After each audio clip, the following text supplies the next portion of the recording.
나는 일상생활에서 전형적인 외톨이이지만 진실, 아름다움, 정의를 위해 노력하는 사람들의 보이지 않는 공동체에 소속되어 있다는 의식이 나를 고립감에서 지켜주었다. 어린 시절부터 나는 흔히 인간의 야망을 표준화해 온 것들을 경멸해왔다. 소유, 외형적인 성공, 유명세, 사치 나에게 있어 이것들은 항상 경멸스러운 것이었다. 나는 단순하고 겸손한 삶의 방식이 모든 사람의 몸과 마음 모두에 가장 좋다고 믿는다. 강한 갈망을 품은 채 오랜 세월 어둠 속에서 초조하게 찾아 헤매고 자신감 없이 지칠 대로 지친 모습으로 지내다.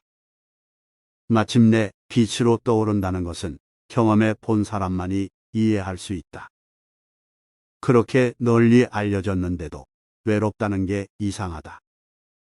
고독함, 젊었을 때는 그것이 고통이었지만 성숙한 후에 그것은 즐거움이었다. 조용한 삶의 단조로움과 고독이 창의적인 마음을 자극한다. 두 가지는 무한하다. 우주와 인간의 어리석음, 그리고 나는 우주에 대해 확신할 수 없다. 현실은 환상일 뿐이다. 비록 매우 끈질기긴 하지만. 나는 자동차의 표준화는 믿지만 인간을 표준화하는 것을 믿지 않는다.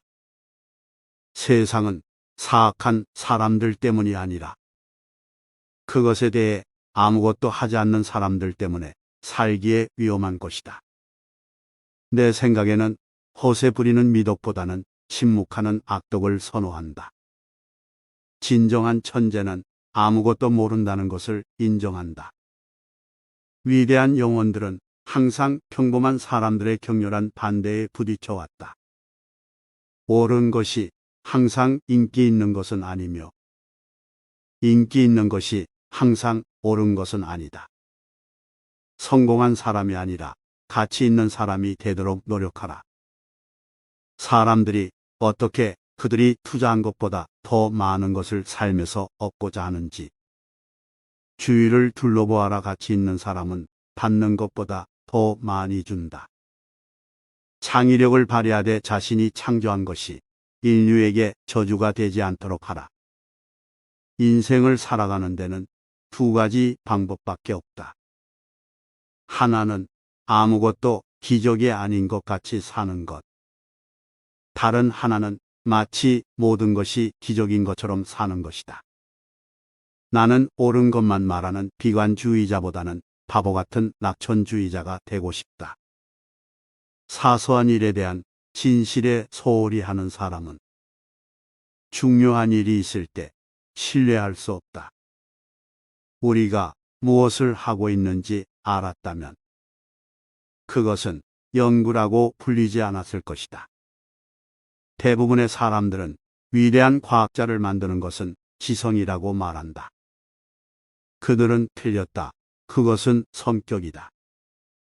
똑똑한 사람은 문제를 해결하고 현명한 사람은 그것을 피한다.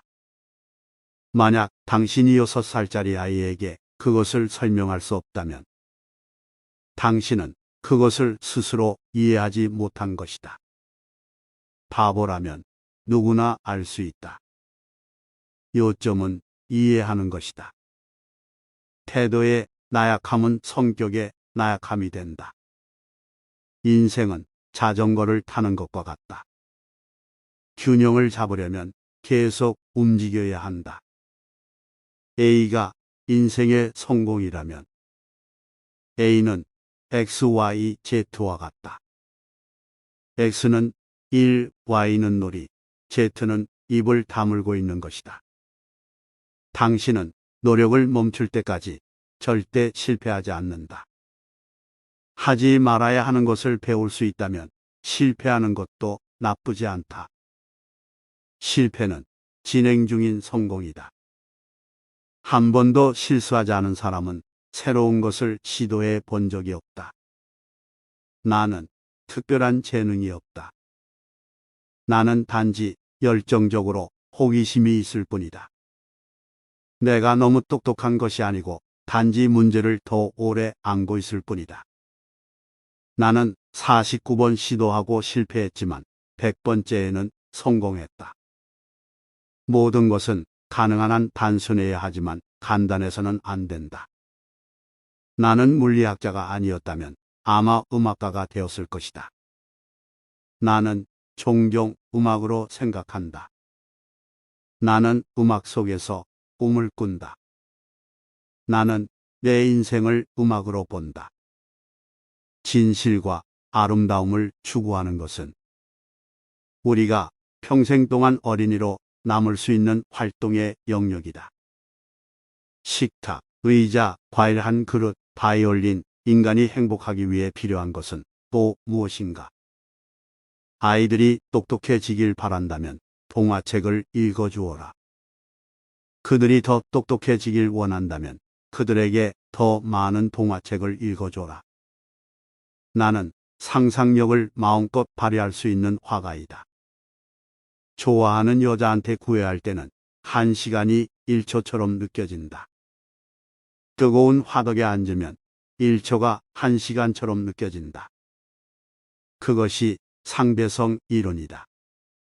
논리는 당신을 A에서 Z로 이끌지만 상상력은 당신을 모든 곳으로 이끌 것이다. 나는 상상력을 마음껏 발휘할 수 있는 예술가이다. 지식보다 더 중요한 것은 상상력이다. 지식은 한정되어 있다. 상상력이 세계를 에워싸고 있다. 우리가 가질 수 있는 가장 아름다운 경험은 신비로운 것이다. 그것은 진정한 예술과 과학의 발상지에 서 있는 근본적인 감정이다. 그것을 알지 못하고 더 이상 놀라지 않는 사람은 죽은 것이나 다름없다. 중요한 것은 질문을 멈추지 않는 것이다.